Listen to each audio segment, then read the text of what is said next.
कभी सोचा है कि हमारे स्मार्टफोन का प्रोसेसर इतनी तेजी से कैसे काम करता है, या कोई भी मॉडर्न इलेक्ट्रॉनिक डिवाइस? इसका राज एक बड़े ही दिलचस्प आइडिया में छिपा हुआ है। जानबूझकर चीजों को परफेक्ट न बनाना, बल्कि उन्हें थोड़ा सा अपूर्ण बनाना। आज हम अपूर्णता की इसी कला को समझेंगे, एक ऐसा सिद्धांत जो सेमीकंडक्टर इंजीनियरिंग की बुनियाद है और हमारी पूरी मॉडर्न दुनिया को पावर देता है। तो चलिए सीधे मुद्दे पर आते हैं। जब इलेक्ट्रॉनिक्स की दुनिया की बात हो तो परफेक्शन असल में किसी काम का नहीं है। ये स्लाइड हमें यही दिखाती है। शुद्ध सिलिकॉन, जिसे हम इंट्रिंसिक सेमीकंडक्टर भी कहते हैं, अपनी ही परफेक्शन का कैदी है। इसके सारे इलेक्ट्रॉन इतने मजबूती से एक दूसरे से बंधे होते हैं कि वो हिल भी नहीं सकते। और अगर इलेक्ट्रॉन हिलेंगे नहीं तो बिजली कंडक्ट नहीं होगी। नतीजा, बिना किसी बदलाव के शुद्ध सिलिकॉन बस एक महंगा पत्थर है। उससे कोई भी जरूरी इलेक्ट्रॉनिक डिवाइस बनाना नामुमकिन है। तो अगर परफेक्शन बेकार है तो फिर इसका हल क्या है? जवाब है एक कलात्मक अपूर्णता। यहीं पर इंजीनियरिंग का असली जादू शुरू होता है, जहां एक छोटा सा सोचा समझा बदलाव एक पूरी की पूरी तकनीकी क्रांति को जन्म दे देता है। और उस समाधान का नाम है डोपिंग। डोपिंग का सीधा सा मतलब है किसी पदार्थ के गुणों को बदलने के लिए उसमें जानबूझकर थोड़ी सी अशुद्धि मिलाना। और इसका पैमाना दिमाग चकरा देने वाला है। जरा सोचिए, 10 लाख सिलिकॉन एटम्स के बीच सिर्फ एक बाहरी एटम डालना। जैसा कि ये स्लाइड दिखा रही है, ये अकेला एटम उन 10 लाख एटम्स की पूरी कहानी बदल देता है। ये प्रेसिजन का एक जबरदस्त लेवल है। लेकिन हम कोई भी एटम यूं ही नहीं चुन सकते। डोपिंग का एक सुनहरा नियम है कि डोपेंट यानी जो अशुद्ध परमाणु हम मिला रहे हैं, उसका आकार सिलिकॉन के बराबर होना चाहिए। ऐसा इसलिए ताकि वो सिलिकॉन के क्रिस्टल लैटिस, मतलब एटम्स की उस व्यवस्थित संरचना में बिना कोई गड़बड़ी किए आराम से फिट हो सके। इसीलिए जैसा ये पीरियोडिक टेबल दिखा रही है, हम सिलिकॉन के पड़ोसियों को चुनते हैं, ग्रुप 13 से ट्राइवैलेंट या ग्रुप 15 से पेंटावैलेंट। अब डोपिंग की ये एक सरल सी प्रक्रिया दो बहुत ही अलग तरह के नतीजे देती है। ये हमें दो नए तरह के मटेरियल देती है, एक जो इलेक्ट्रॉन देता है और दूसरा जो इलेक्ट्रॉन लेता है। पहले बात करते हैं देने वालों की, यानी कि एन टाइप सेमीकंडक्टर्स की। जब हम आर्सेनिक जैसा एक पेंटावेलेंट एटम, जिसके बाहरी शेल में 5 इलेक्ट्रॉन होते हैं, सिलिकॉन लैटिस में डालते हैं, तो एक बड़ी मजेदार चीज होती है। आर्सेनिक अपने 4 इलेक्ट्रॉनों से 4 सिलिकॉन पड़ोसियों से बॉन्ड बना लेता है, लेकिन वो 5वां इलेक्ट्रॉन, वो अकेला रह जाता है। ये 5वां इलेक्ट्रॉन बहुत कमजोर बंधन में होता है और जरा सी एनर्जी मिलते ही आजाद हो जाता है। यही आजाद इलेक्ट्रॉन फ्री कैरियर बनकर बिजली का संचालन करता है, और चूंकि ये एक एक्स्ट्रा नेगेटिव चार्ज कैरियर है, हम इसे एन टाइप कहते हैं। अब आते हैं लेने वालों पर, पी टाइप सेमीकंडक्टर। यहाँ हम इंडियम जैसा एक ट्राइवैलेंट एटम, जिसके बाहरी शेल में सिर्फ 3 इलेक्ट्रॉन होते हैं, मिलाते हैं। जब ये एक सिलिकॉन एटम की जगह लेता है तो ये अपने 3 सिलिकॉन पड़ोसियों के साथ तो बॉन्ड बना लेता है, लेकिन चौथे बॉन्ड के लिए एक इलेक्ट्रॉन की कमी रह जाती है। ये खाली जगह, या कहिए ये जो वैकेंसी है, एक होल कहलाती है।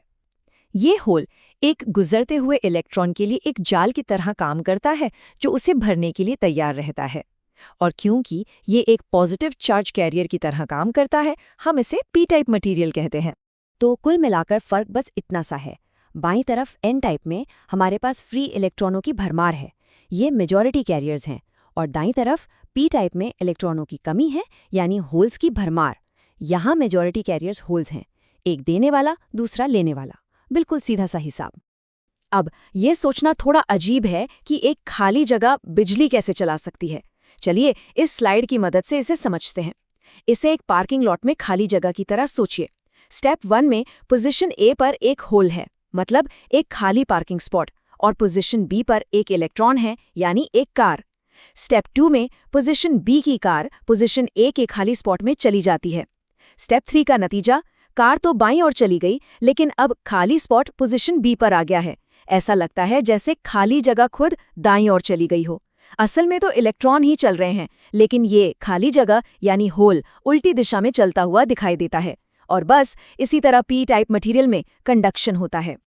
चलिए अब थोड़ा और गहराई में उतरते हैं और इसके पीछे की फिजिक्स को समझते हैं।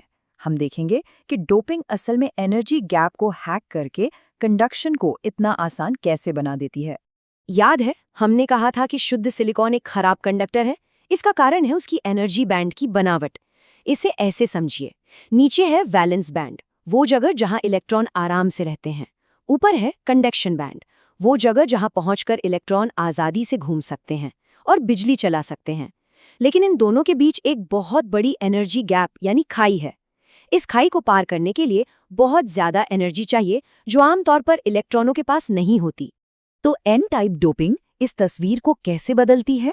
यह कंडक्शन बैंड के ठीक नीचे एक नया एनर्जी लेवल बना देती है, जिसे हम डोनर लेवल कहते हैं। ये एक तरह का एलिवेटर है। अब जो एक्स्ट्रा इलेक्ट्रॉन हैं, उन्हें पूरी खाई फादने की जरूरत नहीं है। वो बहुत कम एनर्जी लेकर इस डोनर लेवल से सीधे कंडक्शन बैंड में कूद सकते हैं। ये एक बहुत आसान छलांग है और इसीलिए एन टाइप मटेरियल आसानी से बिजली कंडक्ट करते हैं। और पी टाइप डोपिंग क्या करती है? वो भी कुछ ऐसा ही जुगाड़ करती है, लेकिन वैलेंस बैंड के पास। ये वैलेंस बैंड के ठीक ऊपर एक एक्सेप्टर लेवल बना देती है, एक छोटी सी सीढ़ी की तरह। अब नीचे वैलेंस बैंड के इलेक्ट्रॉन्स आसानी से इस सीढ़ी पर चढ़कर खाली जगह को भर देते हैं, और जब वे ऐसा करते हैं तो वो अपने पीछे वैलेंस बैंड में एक चलता फिरता होल छोड़ जाते हैं, जो कंडक्शन के लिए तैयार है। एक बार फिर हमने कंडक्शन को बेहद आसान बना दिया है। ठीक है, तो हमने ये जो इंजीनियर्ड मटेरियल्स बनाए हैं, ये कुछ बुनियादी नियमों से चलते हैं। चलिए इन नियमों और कुछ आम गलतफहमियों पर एक नज़र डालते हैं। एक आम गलतफहमी ये है कि N type material negatively charged होते हैं क्योंकि उनमें फ्री इलेक्ट्रॉन्स होते हैं। सुनने में तो बिल्कुल सही लगता है, लेकिन ये सच नहीं है। जैसा कि ये तराजू दिखा रहा है, ये सेमीकंडक्टर इलेक्ट्रिकली न्यूट्रल होते हैं। क्यों? क्योंकि हर एक फ्री इलेक्ट्रॉन जो कि एक नेगेटिव चार्ज है, उसके लिए लैटिस में एक डोनर एटम का पॉजिटिव कोर भी तो मौजूद होता है। ये दोनों चार्ज एक दूसरे को पूरी तरह से कैंसिल कर देते हैं, जिससे पूरा मटेरियल न्यूट्रल रहता है। तो याद रखिए, फ्री कैरियर होने का मतलब नेट चार्ज होना नहीं है। अब एक बहुत ही जरूरी नियम आता है, मास एक्शन का नियम।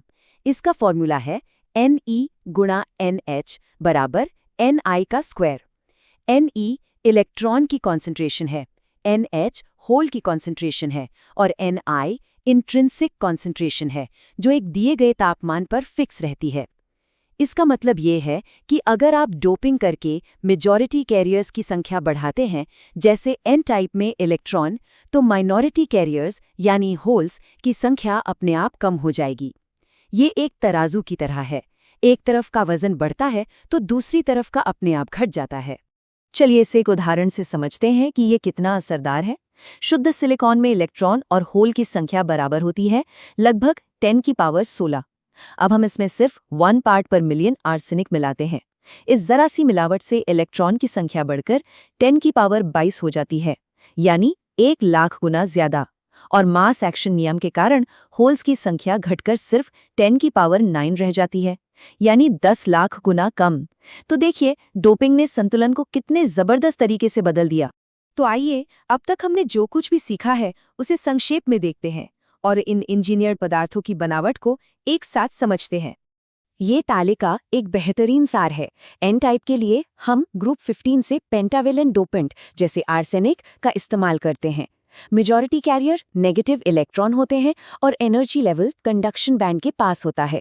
वहीं पी टाइप के लिए हम ग्रुप 13 से ट्राइवैलेंट डोपेंट जैसे इंडियम का इस्तेमाल करते हैं। मेजॉरिटी कैरियर पॉजिटिव होल्स होते हैं और एनर्जी लेवल वैलेंस बैंड के पास होता है। और इस सब का सबसे जरूरी नतीजा ये है, एक्सट्रिंसिक सेमीकंडक्टर्स हमें तापमान की परवाह किए बिना कंडक्टिविटी को अपनी मर्जी से कंट्रोल करने की ताकत देते हैं। पदार्थ के गुणों को इस तरह डिजाइन करने की क्षमता ही है जो हमारे सभी आधुनिक इलेक्ट्रॉनिक गैजेट्स को फोन से लेकर कंप्यूटर तक संभव बनाती है। तो हमने ऐसे पदार्थ बनाए हैं जिनमें अतिरिक्त इलेक्ट्रॉन हैं और ऐसे भी जिनमें इलेक्ट्रॉनों की कमी है। ये हमें एक बहुत ही दिलचस्प सवाल पर लाता है कि क्या होता है जब हम इन दोनों को एक साथ जोड़ते हैं। ये एक ऐसा सवाल है जिसने हमारी दुनिया को बदल दिया और ये हमारी अगली चर्चा का विषय होगा।